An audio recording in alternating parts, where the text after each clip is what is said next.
तो क्या तेज प्रताप यादव एक बार फिर से राष्ट्रीय जनता दल के लिए लालू प्रसाद यादव और तेजस्वी यादव के लिए बड़ी मुश्किल खड़ी करने जा रहे हैं? अब ये बात चर्चा में क्यों है? तो चर्चा में इसलिए है क्योंकि अब तेज प्रताप यादव को लेकर के ये खबर आ रही है कि वो एक नई पार्टी का गठन करेंगे और न सिर्फ महुआ विधानसभा से बल्कि बिहार विधानसभा की कई सीटों पर अपना उम्मीदवार उतारेंगे। अब आप इस बात से समझ लीजिए कि अगर तेज प्रताप यादव बिहार विधानसभा चुनाव 2025 में एक नई पार्टी के साथ मैदान में उतरते हैं और कई जगहों पर अगर अपना उम्मीदवार उतारते हैं तो इससे महागठबंधन को कितना नुकसान हो सकता है। बाकी अब पूरी खबर क्या है, क्यों ये चर्चा चल रही है, इन सभी मुद्दों पर विस्तार से बातचीत करेंगे और आपको बताएंगे। लेकिन उससे पहले नमस्कार, मेरा नाम वेद प्रकाश है। आप जनता जंक्शन देखना शुरू कर चुके हैं और कैमरे के पीछे हैं विशाल। और अब लौटते हैं खबर पर। जो तेज प्रताप यादव कल तक राष्ट्रीय जनता दल का झंडा बुलंद कर रहे थे, जो राष्ट्रीय जनता दल का झंडा लेकर के हवा में लहराते घूमते थे, उन्होंने अब अचानक से अपना पाला बदल लिया है। अब पाला बदलने की पीछे की कहानी सबको पता है। लालू प्रसाद यादव ने तेज प्रताप यादव को पार्टी और परिवार से 6 सालों के लिए निष्कासित कर दिया है, जिसके बाद से इस बात की चर्चा तेज थी कि अब तेज प्रताप यादव विधानसभा चुनाव 2025 में क्या करेंगे।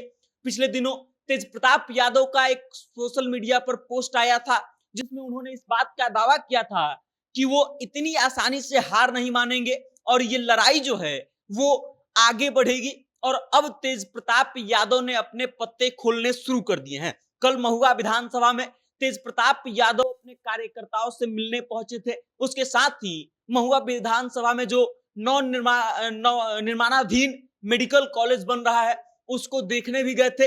और उसको देखने के बाद जब वो कार्यकर्ताओं से मिल रहे थे तो उन्होंने ये कहा कि महुआ विधानसभा का ये काम जो वर्षों पहले होना चाहिए था, ये हमारे कार्यकाल में पास हुआ था और हमने यहाँ के लोगों के लिए ये काम करवाया था। और उसके बाद तेज प्रताप यादव की चर्चा होने लगती है। चर्चा इसलिए होने लगती है क्योंकि तेज प्रताप यादव के जो समर्थक थे, तेज प्रताप यादव के जो कार्यकर्ता थे, जो भारी संख्या में वहां पर जुटे थे, उनके हाथ में जो झंडा था वो राष्ट्रीय जनता दल का नहीं था, वो झंडा कुछ और कह रहा था। जिसके बाद से इस बात की चर्चा तेज हो गई कि तेज प्रताप यादव एक नई पार्टी का गठन करने जा रहे हैं।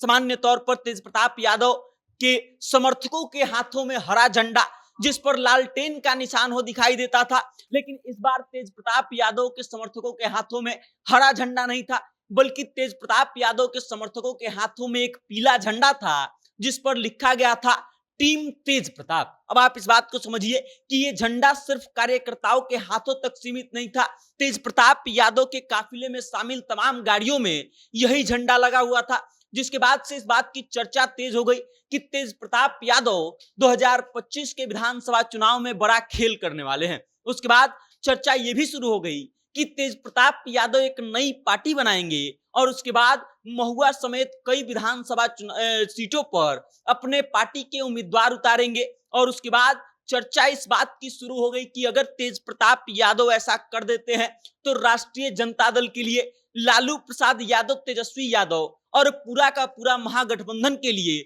सीट मुश्किल हो सकता है निकालना। अब तेज प्रताप यादव अगर नया पार्टी बनाएंगे, अपना उम्मीदवार उतारेंगे, तो राजद का कुछ वोट जो है हो सकता है कि तेज प्रताप यादव काट ले और इससे बाकी के दलों को फायदा हो जाए। अब आगे क्या होगा ये किसी को नहीं पता है, लेकिन फिलहाल इस बात को लेकर के कयास लगाए जा रहे हैं कि तेज प्रताप यादव जो करने वाले हैं उससे राष्ट्रीय जनता दल का बंटाधार हो सकता है, राष्ट्रीय जनता दल को सबसे ज्यादा नुकसान हो सकता है। बाकी आप इस वीडियो को लेकर के क्या सोचते हैं, तेज प्रताप यादव के नई पार्टी के बारे में क्या सोचते हैं, अपनी राय कमेंट करके हम तक भेज दीजिएगा और देखते रहिएगा जनता जंक्शन। बहुत बहुत धन्यवाद।